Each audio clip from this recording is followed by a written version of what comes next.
बहुत है। मैं which of following is form when acetone is oxidize. Acetone ऐसे होता है। ऑक्सीडाइज हमेशा ये किससे होगा? K2Cr2O7 और कंसनट्रेटेड H2SO4 से, हाइड्रोकार्बन और बेंजीन के अलावा। अब बेटा देखो, इसके नतीजे में एक तो बनता है एसिटिक एसिड और बाय प्रोडक्ट क्या होती हैं? कार्बन डाइऑक्साइड और वाटर। अब एसिडिक एसिड तो इसका कॉमन नेम है, IUPAC नेम इसका क्या है? ऑक्टा डेका अपना IUPAC नेम क्या है? Ethanoic acid. ऐसे इथानोइक एसिड। तो वहाँ जो ऑप्शन दिया था पेपर में, उन्होंने क्या दिया था? Ethanoic acid. तो एसिडिक एसिड भी दे सकते हैं, या ये भी कर सकते हैं कि भाई ऑप्शन ए हो एसिडिक एसिड और हो जाए बी में इथानोइक एसिड और बोथ एन भी। तो बहुत आसान है, ये देखो ऐसे होगा ये रिएक्शन। ठीक है बेटा, देखें पूछ रहे हैं IUPAC name of stearic acid. अब स्टेरिक एसिड देखो बेसिकली ये स्ट्रक्चर होता है C17H35COOH। इसका कोई और नाम भी होता है, जी हाँ, इसको ऑक्टा डेकानोइक एसिड के भी कहते हैं। तो IUPAC नेम इसका क्या हो जाएगा? ऑक्टा। क्यों? देखो 1 और 17 कितने कार्बन हो गए? 18। 8 के लिए ऑक्टा आता है, 10 के लिए डेका आता है। एग्जाम में एक और बड़ा इंपॉर्टेंट है, ज़रा ध्यान से देख लो, पालमेटिक। पालमेटिक का मतलब क्या होता है? 16। अगर पालमेटिक पूछा जाएगा ना तो मैं क्या लिखूँगा? ऑक्टा की जगह क्या हो जाएगा? हेक्सा। भाई 6 के लिए क्या आता है? हेक्सा। Hexadecanoic acid. तो फिलहाल इन्होंने पेपर में क्या पूछा था? स्टेरिक एसिड का। तो स्टेरिक एसिड का क्या हो जाएगा? Octadecanoic acid. Octadecanoic acid जो कि कितने का हो जाएगा हमारा? 18 का। ठीक है चीज़। फिर कह रहे which of following condition is required for maximum yield. Yield का मतलब होता है प्रोडक्शन, इंडस्ट्री में दायरा of ammonia through Haber process. तो यार एक तो इक्वेशन पता होनी चाहिए कि हैबर प्रोसेस की ये इक्वेशन होती है ΔH नेगेटिव। एक्सोथर्मिक रिएक्शन है। देखो इंडस्ट्री में हमेशा प्रोडक्ट चाहिए और एक्सोथर्मिक है तो अंडरस्टूड सी बात है टेम्परेचर डिक्रीज़ करना पड़ेगा। अब ऑप्शन में इन्होंने बहुत सारे ऑप्शन दिए हैं, जिनमें एक ऑप्शन टेम्परेचर इंक्रीज़ का है, वो तो हो ही नहीं सकता, टेम्परेचर डिक्रीज़ हो जाएगा। देखो प्रेशर भी डिक्रीज़ नहीं होता, क्योंकि प्रेशर डिक्रीज़ करने पे तो वहाँ जाते हैं जब नंबर ऑफ मोल्स आता हूँ। हमें तो राइट चाहिए, नंबर ऑफ मोल्स कम तो प्रेशर इंक्रीज़। तो वैसे बस ऑप्शन के लिहाज से देखें तो डिक्रीजिंग टेम्परेचर। हाँ, अगर इंक्रीजिंग प्रेशर का भी ऑप्शन होता तो ये भी होता।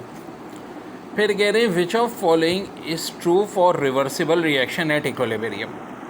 तो करेक्ट आंसर होगा the rate of backward reaction is equal to rate of forward reaction. जी हाँ, ये इक्वली तब होते हैं जब बैकवर्ड रिएक्शन किसके इक्वल हो? Rate of forward. जनाब कह रहे when benzene react with isopropyl chloride in the presence of AlCl3 has acid, the product form is isopropyl benzene.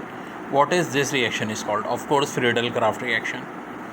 और फ्रीडल-क्राफ्ट में भी कौन सी अल्काइलेशन? देखो कुछ ऐसे होता है, ये है आइसोप्रोपाइल क्लोराइड, एक ब्रांच के साथ है। जब भी फ्रीडल-क्राफ्ट अल्काइलेशन होती है, होता क्या है? देखें बात सुने, ये Cl यहाँ के H को अलग करेगा हमारा, ठीक है, और फिर इस तरह ये लग जाएगा। तो ये चीज़ क्या कहलाती है? क्यूमीन कहलाती है। फिर एक और बेंजीन की है, बेंजीन इज सब्जेक्ट टू, पहले अल्काइलेशन करनी है, फिर नाइट्रेशन, फिर ऑक्सीडेशन, प्रोडक्शन क्या बनेगी। तो देखो अल्काइलेशन में वही मैंने बात बताई थी, AlCl3 की मौजूदगी में Cl तो अलग हो जाएगा H को लेके, ठीक है, टाइम ज़ाया ना करें, फ़ौरन देखें CH3 यहाँ लग गया। नाइट्रेशन, अब देखो ये पुराना ग्रुप जाहिर करेगा कि किस पोजीशन पे। अल्काइल ग्रुप हमेशा भेजता है ऑर्थो पैरा, ऑर्थो होती है बराबर वाली, पैरा होती है अपोजिट साइड। तो नाइट्रेशन में एक NO2 यहाँ गया, एक यहाँ, नाइट्रोबेंजीन बन गया। फिर करनी है ऑक्सीडेशन। तो देखो जब KMnO4 से ऑक्सीडेशन करेंगे टॉलिन की तो हमेशा COOH बन जाएगा। अब COOH के एक बराबर में NO2 है, यानी ऑर्थो नाइट्रोबेंजोइक एसिड, और एक सामने तो पैरा नाइट्रोबेंजोइक एसिड। तो फाइनल प्रोडक्ट बनेगी ऑर्थो नाइट्रोबेंजोइक एसिड और पैरा नाइट्रोबेंजोइक। देखिए बड़ा अच्छा MCQs है। Valence shell of configuration of element is 4s2 4p1, to which group does the element belong? तो मेरे भाई बात यह है कि p ऑर्बिटल का 4s2 4p1 का ग्रुप होता है 3a। फिर कह रहे कि कैल्शियम जिसका नंबर 20 दिया हुआ है, क्लोरीन का 17 दिया है, तो कह रहे हैं जो फार्मूला है कैल्शियम क्लोराइड का क्या होगा, तो भाई ये होगा। ये तो बहुत ही हलवा सवाल था। फिर कह रहे हैं CO2 और SO2 की बेस्ट डिस्क्रिप्शन क्या है, तो देखो CO2 होता है लीनियर। कैसे भाई? ऐसे करके,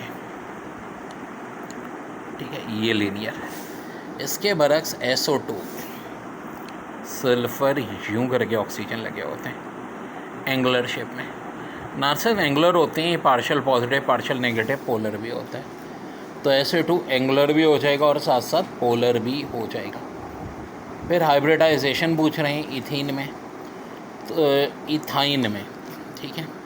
तो जितने भी अल्काइन हैं इनमें हमेशा कौन सी हाइब्रिडाइजेशन होती है? sp होती है, sp हाइब्रिडाइजेशन। फिर कह रहे हैं which of following reaction Kp और Kc इक्वल। Kp और Kc तब इक्वल होते हैं जब रिएक्टेंट और प्रोडक्ट के मोल्स बराबर हों। हम ऑप्शंस में से देख लेंगे कि किस में रिएक्टेंट और प्रोडक्ट के मोल्स बराबर। The nature of attraction which hold molecular force.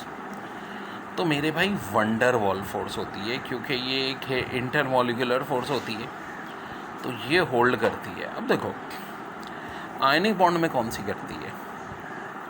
ऐसे करके, ये देखो ना, जैसे कि पॉजिटिव होगा उसकी 6 की 6 साइडों पे नेगेटिव होगा और नेगेटिव की 6 की 6 साइडों पे पॉजिटिव होगा। कोवेलेंट ऐसे शेयरिंग हो रही होती है, ठीक है, म्यूचुअल शेयरिंग एक पेयर की।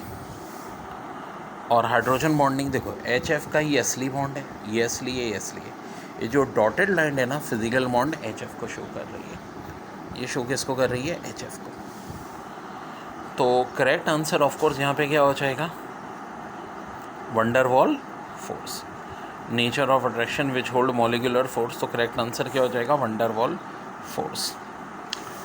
फिर देखो कह रहे हैं what is the mathematical statement of first law of thermodynamics.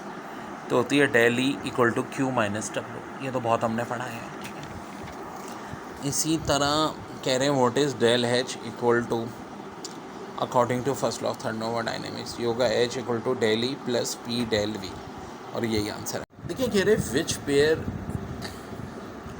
Of element markedly differ from other members of their respective group। और ऑप्शन में lithium beryllium, sodium magnesium, potassium calcium, caesium barium. तो प्यारे बच्चों जहन में रखो लिथियम और beryllium.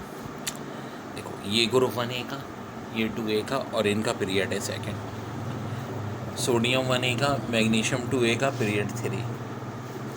Potassium group 1A का, कैल्शियम का क्या होता है? Group 2A, period 4। Caesium 1A, barium 2A, period 6। तो सब में ये बात तो कॉमन है कि ये 1A का है, ये 2A का है, सेम पीरियड के भी हैं, लेकिन फ़र्क क्या है? डिफ़र क्या है? लिथियम बेरिलियम स्मॉलर साइज़ होने की वजह से इनकी प्रॉपर्टी सबसे डिफरेंट होती है।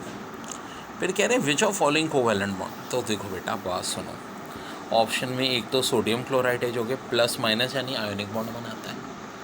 फिर पोटेशियम क्लोराइड, ये भी प्लस माइनस आयोनिक बॉन्ड बनाता है। भाई ग्रुप 2A आ जाए, ग्रुप 1A आ जाए और इनके साथ हेलोजन्स हो तो अंडरस्टूड है आयोनिक बॉन्ड होगा। तो सिर्फ एक ही बच रहा है, और वो क्या बच रहा है? डायमंड। और हम सबको पता है डायमंड क्या बनाता है? कोवेलेंट बॉन्ड बनाता है। या बेस्ट एग्जांपल जब हम कोवेलेंट बॉन्ड की देते हैं तो किसको लिखते हैं? डायमंड को लिखते हैं। भाई MCQs आई थी, super oxide of group 1A element has formula. अब ऑक्साइड होती कैसे हैं? एक तो होती है नॉर्मल ऑक्साइड जिसकी वैलेंसी होती है -2, लेकिन एक होती है सुपर ऑक्साइड जिसमें ऑक्सीजन की वैलेंसी क्या होती है? -1/2। अब कौन कौन बनाते हैं जनाब? पोटेशियम भी बनाता है उनमें से बनेगा। अब पोटेशियम अगर बनाता है तो भाई ग्रुप 1A वाला है, इनकी अपनी वैलेंसी तो +1 होगी, और ज़ाहिर हम सुपर ऑक्साइड की बात कर रहे हैं तो क्या होगी? -1/2। +1 ये और -1/2 ये, तो फार्मूला कैसे लिखा जाएगा ये तो पूछ रहे हैं ना। तो मेरे प्यारे बच्चों कैल्शियम फ्लोराइड जब होता है तो कैल्शियम की +2 होती है, फ्लोरीन की -1 होती है। हम क्या लिखते हैं हमेशा? फार्मूला क्रॉस में बनता है, 9 क्लास की केमिस्ट्री से पढ़ते आ रहे हैं, कैल्शियम पे +2 है, ये कहाँ जाएगा फ्लोराइड के साथ, फ्लोराइड का -1 है, कहाँ जाएगा यहाँ, प्लस माइनस नहीं लिखेंगे बस, C1F2 बन गया। तो वैसे भी हमें ये करना चाहिए, 1 को उठा के इधर लिख देना चाहिए, हाफ को उठा के इधर लिख देना चाहिए। लेकिन मेरा बच्चा फार्मूले को तो इस तरह नहीं लिखा जाता। अगर ये हाफ है तो इसे हम हाफ को ख़त्म करेंगे, क्या करेंगे, दोनों को 2 से मल्टीप्लाई कर देंगे। यहाँ K1 आ जाएगा, यह O2, यानी KO2 फार्मूला होगा। अब यहाँ पे इन्होंने किस सूरत में दिए हैं, सबको MM करके दिए हैं, तो जनरल फार्मूला हो जाएगा MO2। भाई देखो ना, KO2 तो MO2, ये सारे ऑप्शन दिए थे, करेक्ट आंसर क्या हो जाएगा, MO2। वेरी इंपॉर्टेंट बेटा। कह रहे हैं कि if a triangle of base 6 has the same area of a circle of radius 6, what is the altitude of the triangle. ये नहीं, देखो एक सर्कल है जिसकी बेस 6 है और एक ट्राइंगल है जिसकी भी बेस 6 है, इन दोनों का अगर एरिया सेम है तो एल्टीट्यूड यानी हाइट क्या होगी। अब देखो, एरिया ऑफ ट्राइंगल बराबर दिया हुआ है एरिया ऑफ सर्कल के, और रेडियस और बेस दोनों 6 के बराबर दिए। एरिया ऑफ ट्राइंगल का फार्मूला क्या होता है, half into base into height, यानी πr, ये तो उसका हो गया, और एरिया ऑफ सर्कल का πr²। अब देखो, बेस भी 6 दिए, आर भी 6 दिया है, 1 6 कैंसिल हो जाएगा, ये 2 इधर डिवाइड है, उधर जाके 6 से मल्टीप्लाई, 6 2 सा 12, आंसर हो जाएगा 12π। ठीक है बच्चों, ये फिर देखो, ये 6 कैंसिल, ये 2 इधर डिवाइड है, उधर जाके मल्टीप्लाई, 2 6 12, आंसर 12π। कह रहे हैं मास ऑफ प्रोटॉन किसके बराबर होता है, 1836 इलेक्ट्रॉन, 1836 न्यूट्रॉन, और भी बहुत सारे ऑप्शन दिए हैं। तो भाई ये तो बिल्कुल बेसिक है, एक प्रोटॉन कितने के बराबर होता है, 1836 इलेक्ट्रॉन के। फिर कह रहे हैं which of following is different in Na+1, Na का हमें पता है एटॉमिक नंबर 11 होता है, Mg+2 हमें पता है मैग्नीशियम का एटॉमिक नंबर 12 होता है, और Al+3 है ये, ठीक है। अल्युमिनियम का हमें पता है 13 होता है। तो ज़रा ध्यान से देखो बेटा, Na+1 हो चाहे Mg+2 हो और Na+3 हो, La+3 हो, इन सब में कितने इलेक्ट्रॉन रह जाएंगे, 10। तो नंबर ऑफ इलेक्ट्रॉन तो सेम होंगे, 10 होंगे, तो ये आंसर नहीं हो सकता। शेल कितने रह जाएंगे, 2, ये भी नहीं हो सकता। इलेक्ट्रॉनिक कॉन्फ़िगरेशन सबकी सेम हो जाएगी, 1s2 2s2 2p6, जो नियोन की होती है, तो ये भी नहीं हो सकता। क्या चीज़ डिफरेंट होगी, नंबर ऑफ प्रोटॉन, क्योंकि इसमें 12 प्रोटॉन, अल्युमिनियम में 13, सोडियम में 11, प्रोटॉन तो चेंज नहीं हुए ना, तो क्या चीज़ डिफ़र होगी, नंबर ऑफ प्रोटॉन। याद रहे, जब इलेक्ट्रॉन सेम हो तो आइसो इलेक्ट्रॉन कहलाते हैं, नंबर ऑफ शेल भी सेम होते हैं, इलेक्ट्रॉन भी सेम होते हैं, इलेक्ट्रॉनिक कॉन्फ़िगरेशन भी सेम होती है। एक चीज़ जो डिफरेंट होती है, जो पूछी है, वो होगा नंबर। देखें, radius of first orbit of hydrogen 0.53 angstrom, which orbit has radius of 4.77 angstrom. तो देखो, क्लास में मैंने रटवाया था पूरा कि रेडियस का फार्मूला होता है n² 0.53 एंगस्ट्रॉम। अब यहाँ ऑप्शन है 1 2 3, सोचो 0.5 को किससे मल्टीप्लाई करूँ कि 4.77 आए, तो ऑफ कोर्स n3 होगा। क्यों भाई, क्योंकि 3 का स्क्वायर कितना होता है, 9, और 9 को अगर खाली 0.5 से मल्टीप्लाई करते तो क्या आता, 4.5, चूँकि 0.53 है तो क्या होगा, 4.77। देखो n1 तो होने से रहा, 1 होता तो ये होता, n2 होता तो 2 का स्क्वायर 4, 4 को 0.5 से मल्टीप्लाई करें 2 पॉइंट समथिंग है, और अगर n4 होता तो 4 का स्क्वायर 16, फिर तो बहुत बड़ी वैल्यू आ जाती। तो ऑफ कोर्स आंसर क्या होगा, 4.77 एंगस्ट्रॉम। फिर भाई यहाँ ये कह रहे हैं which of following has only 1 orientation in space in magnetic field. तो भाई 1 ओरिएंटेशन ना सिर्फ S की होती है, क्यों, P की होती हैं 3, D की होती हैं 5, और F की होती हैं 7, तो खाली S की 1 होती है, S की खाली। देखें, कह रहे हैं elimination, the elimination reaction in between alkyl in a strong base take place by mechanism E1 and A2, how many steps are involved in each of the following। तो भाई देखो, ये हमने बहुत डिटेल में पढ़ा था। एलिमिनेशन जो होती है E1 की हमेशा 2 स्टेप होती है, ठीक है, 2 स्टेप होती है। इवन SN1 भी 2 स्टेप होती है जो सब्सटीट्यूशन है, और इसी तरह E2 1 स्टेप होती है, इसी तरह SN2 भी 1 स्टेप है। फिर कह रहे हैं which of following is an example of tertiary alkyl halide. बेटा देखो ध्यान से, इसका करेक्ट आंसर है 2 ब्रोमो 2 मिथाइल ब्यूटेन, क्योंकि देखो ब्रोमो जिस कार्बन के साथ होगा उसके साथ कम से कम 3 कार्बन और होंगे, तभी तो टर्शरी या 3 डिग्री होगा। ये देखो अल्फा कार्बन कहलाता है, और बाकी सारे क्या कहलाते हैं, बीटा कहलाते हैं। ये गैमा वाले की तो बात ही नहीं करेंगे हम, हाँ अलबत्ता स्ट्रक्चर ऐसे बना हुआ होगा। तो जो ऑप्शन दिए हुए थे इसकी एक बड़ी अच्छी ट्रिक बताऊँ बेटा, तभी पॉसिबल है कि हेलोजन और मिथाइल सेम हो, यानी 2 ब्रोमो 2 मिथाइल।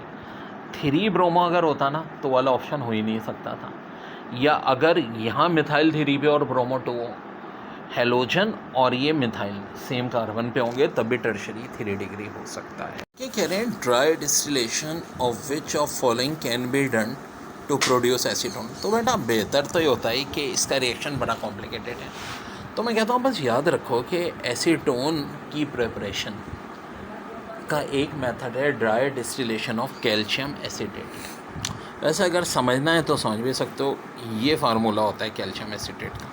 यहाँ कैल्शियम O के साथ COOCH3, फिर यहाँ COOCH3, और एसीटोन का फार्मूला कैसे होता है बेटा, ऐसे होता है।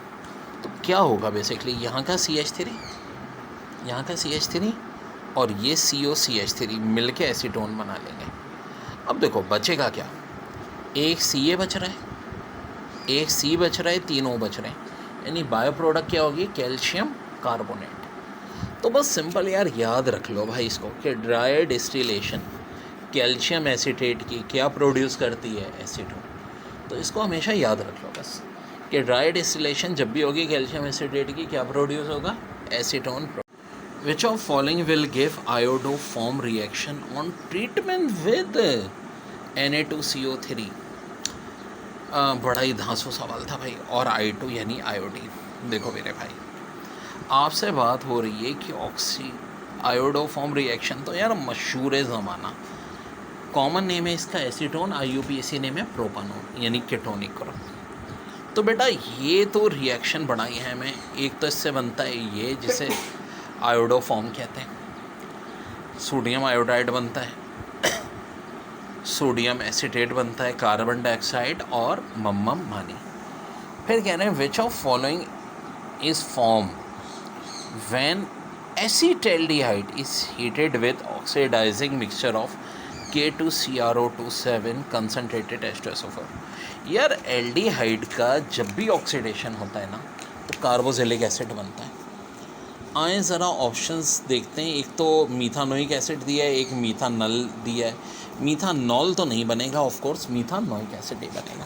अब ये बनेगा कैसे, आए देखते हैं भाई। मीथानोइक एसिड एक कार्बन का है, तो एक कार्बन वाला ही एल्डिहाइड हम लेंगे। एक कार्बन वाला एल्डिहाइड क्या होता है, मीथानल, इसका IUPAC नेम होता है, फॉर्मल्डिहाइड इसका कॉमन नेम होता है।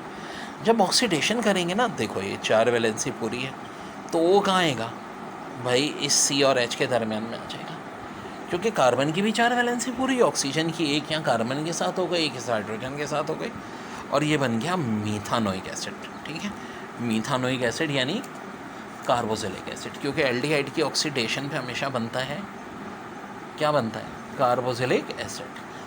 तो करेक्ट आंसर होगा बेटा यहाँ विच of following is form when excess of ethyl alcohol is treated concentrated sulfuric acid at low temperature।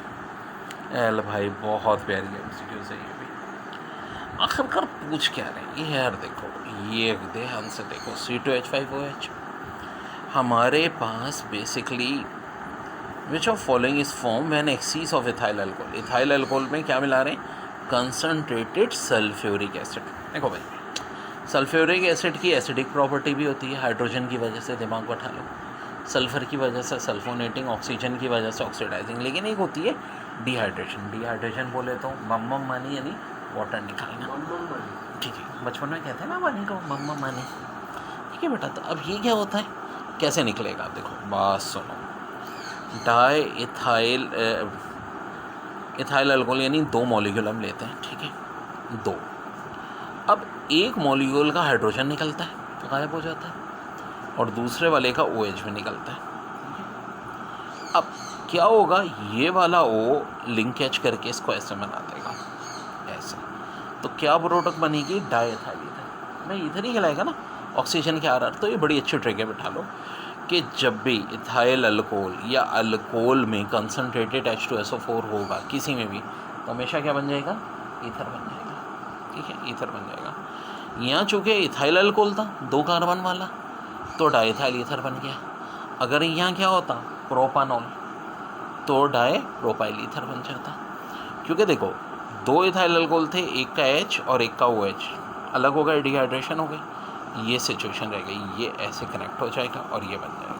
Which of following reaction can be use for the conversion of ethyl alcohol into acidic aldehyde. बड़ा ही तगड़ा MCQ है। अब आखिरकार ethyl alcohol होता क्या है, C2H5OH। ठीक है, ये एक कार्बन के साथ 3 हाइड्रोजन, और जिसके साथ एक OH लगा है तो उसके साथ सिर्फ 2 हाइड्रोजन होंगे। और बनाना क्या चाह रहे हैं भाई, एसिटैल्डिहाइड, यानी कि ऑक्सीजन और कार्बन दरमियान में, एक तरफ CH3 एक तरफ H। ठीक है, IUPAC नेम इसका इथानल है, एसिटैल्डिहाइड, यानी एक एल्डिहाइड जिसमें कार्बन ऑक्सीजन डबल बॉन्ड हो, एक तरफ R हो एक तरफ H हो।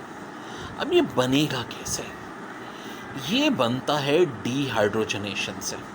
डीहाइड्रोजनेशन कैसे होगी, निकल और कॉपर कैटलिस्ट की मौजूदगी में होगी। कैसे, आए देखते हैं। देखो बेटा, जब हम निकल कॉपर मिलाएंगे तो इधर का एक H और यहाँ का भी एक H, कोई सा भी। आप बोलो सर ये और ये भी हो सकते हैं, हाँ ये भी हो सकते हैं, एक बचेगा, ये दोनों निकल जाएंगे। H2 का निकलना डीहाइड्रोजनेशन कहलाता है। अब देखो, ये ऑक्सीजन के भी एक वैलेंसी फारिक, कार्बन की भी फारिक, आपस में क्या बना लेंगे, डबल बॉन्ड बना लेंगे। तो आपसे पूछा ये था कि इथाइल अल्कोहल से जो एसिड एल्डिहाइड बनाते हैं, ये प्रोसेस क्या कहलाता है। तो भाई ये प्रोसेस क्या कहलाएगा, डीहाइड्रोजनेशन। डीहाइड्रोजन, देखें कह रहे हैं कि लीजेंड डाईएथाइलिन ट्राइअमाइन जो है, ये एग्जाम्पल किसकी है, बाइडेंटेट, ट्राइडेंटेट, पेंटाडेंटेट या हेक्साडेंटेट। तो देखो ऐसे होता है इसका स्ट्रक्चर, एक लोन पेयर, 2 लोन पेयर और 3 लोन पेयर। तो ये क्या होगा, ट्राइडेंटेट। डेंटेन से मुराद या तो लोन पेयर होंगे या नेगेटिव चार्ज होगा। देखो जैसे कि यहाँ देख लो, मोनोडेंटेट में NH3 होता है क्योंकि इसमें एक लोन पेयर होता है। बाइडेंटेट में इसी का भाई इथाइलिन डायमाइन, याद रहे ये इथाइलिन ट्राइअमाइन है, इथाइलिन डायमाइन बाइडेंटेट होता है। और देखें ये जो दिखा है ना EDTA hexadentate, ethylene diamine tetraacetate, ये हेक्साडेंटेट होता है। ठीक है, तो ऑफ कोर्स करेक्ट आंसर ये यहाँ अकॉर्डिंग टू सिचुएशन क्या हो जाएगा आपका, ट्राइडेंटेट। ठीक है, ट्राइडेंटेट। बहुत important MCQs। Why do transition element form interstitial holes present in crystalline in transition metal?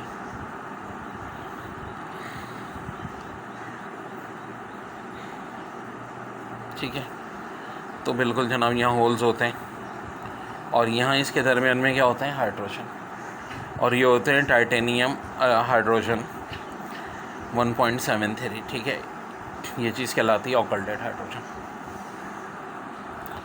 फिर transition of element from higher to lower, ये हाई टू लो में जा रहे होते हैं। ठीक है, हाई टू लो में जा रहे होते हैं, हाई टू लो में जा रहे होते हैं तो कलर बनते हैं। देखिए करेक्ट आंसर इसका ऑप्शन ए था, holes present in crystal lettuce, इसकी वजह से बनते हैं। ठीक है, इंटरस्टिशियल। लेकिन सेकंड ऑप्शन क्या दिया था, transition of element from higher to lower.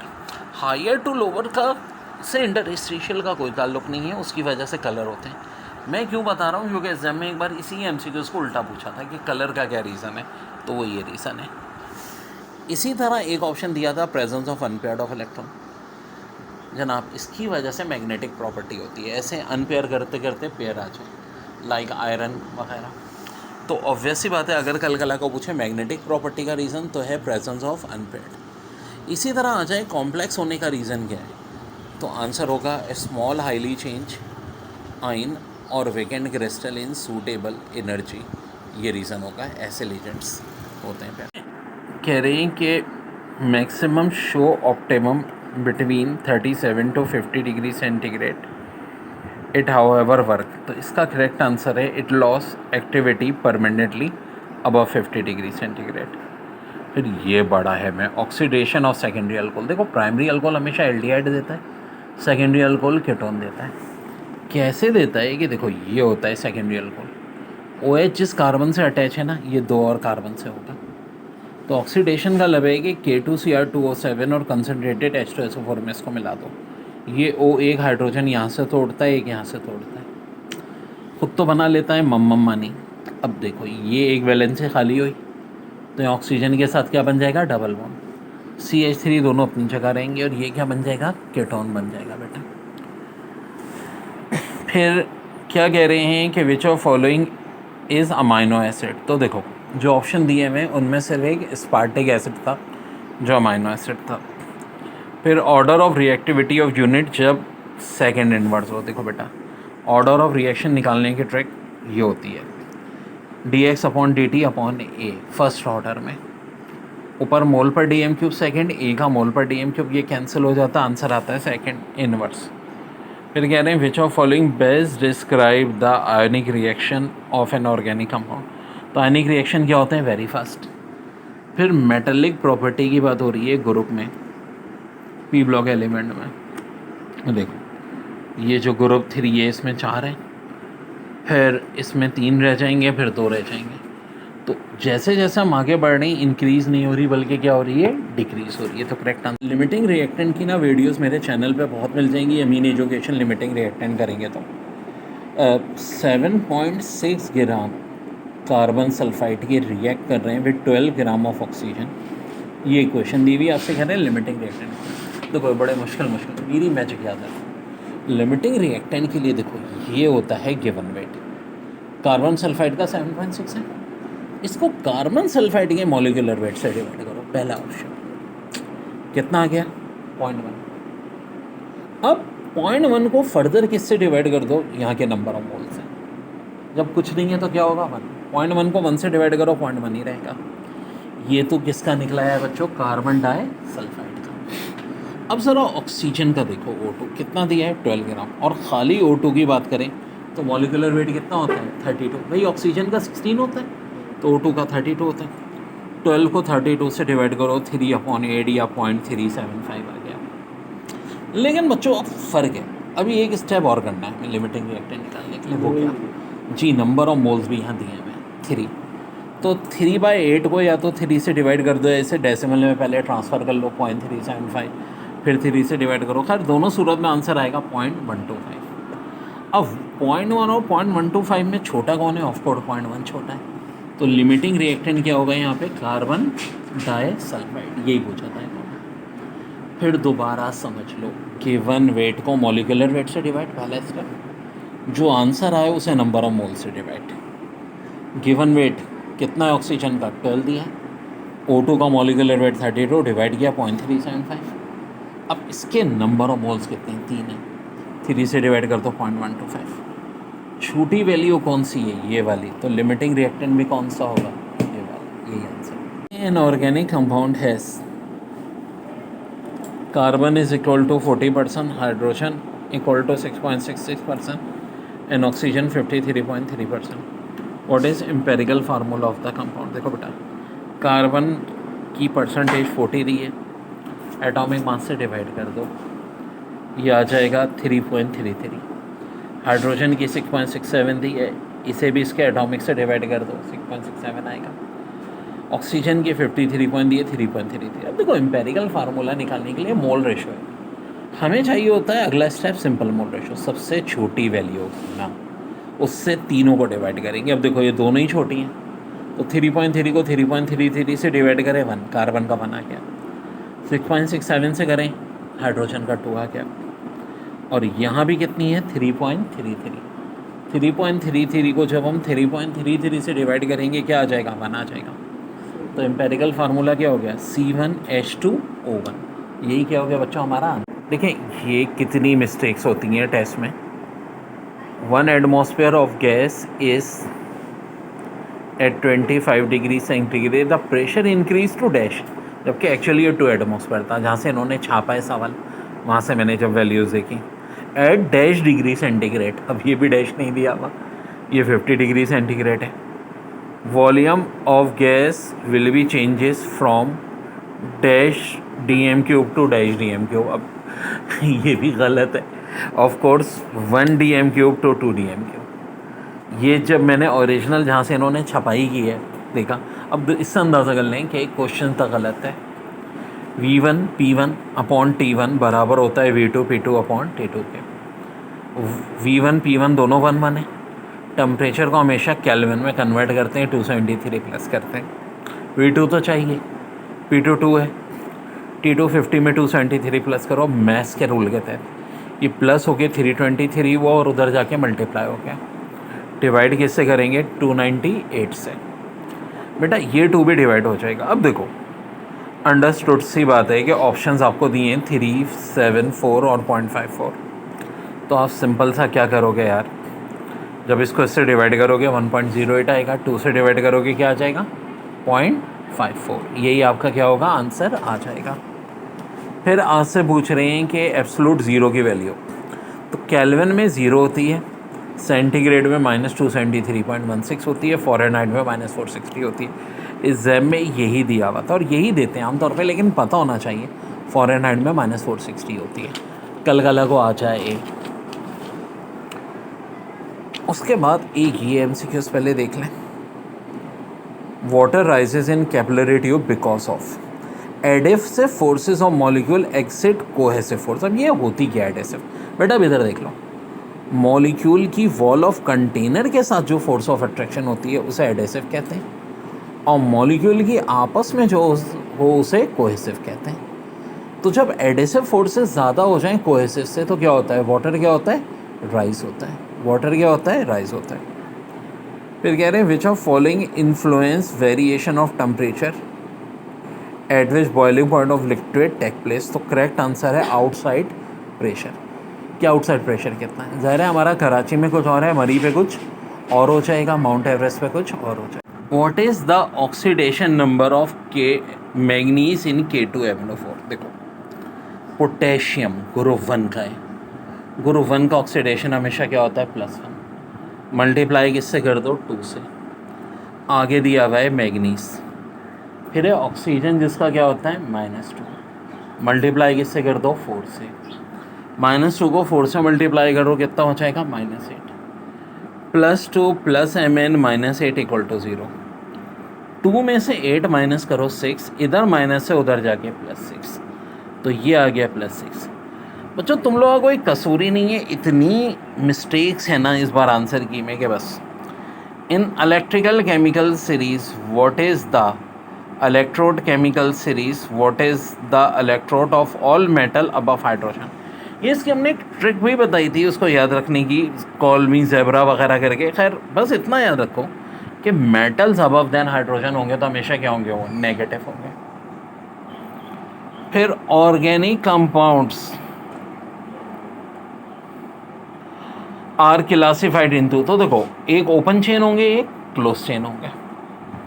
फिर कह रहे हैं which of following are the isomers of pentane. देखो टोटल 3 बनेंगे, अल्केन है 5 कार्बन का, एक तो है नॉर्मल पेंटेन विदाउट ब्रांच, एक ये बन जाएगा 2 methyl butane.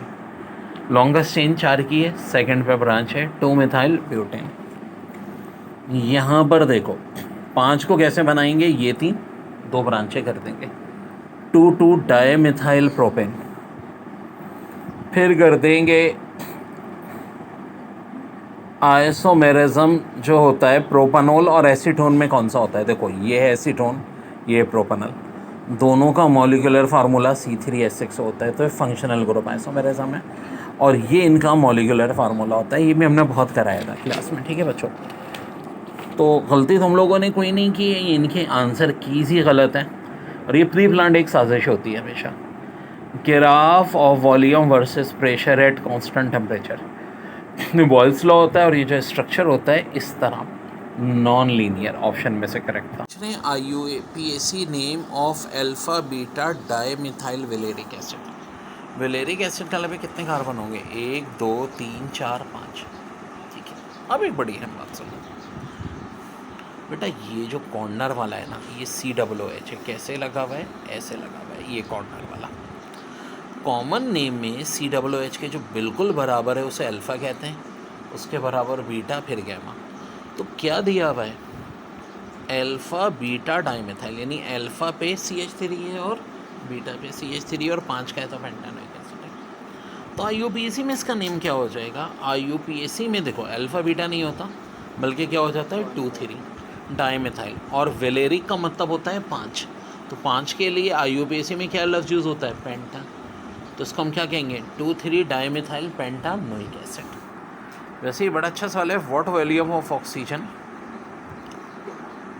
at STP received to burn 500 DMQ of ethene। देखो बेटा, ऐसे होता है ये रिएक्शन। ये क्वेश्चन है आपकी। और से देखो, 1 मोल इथीन का 3 मोल दे रहा है ऑक्सीजन को।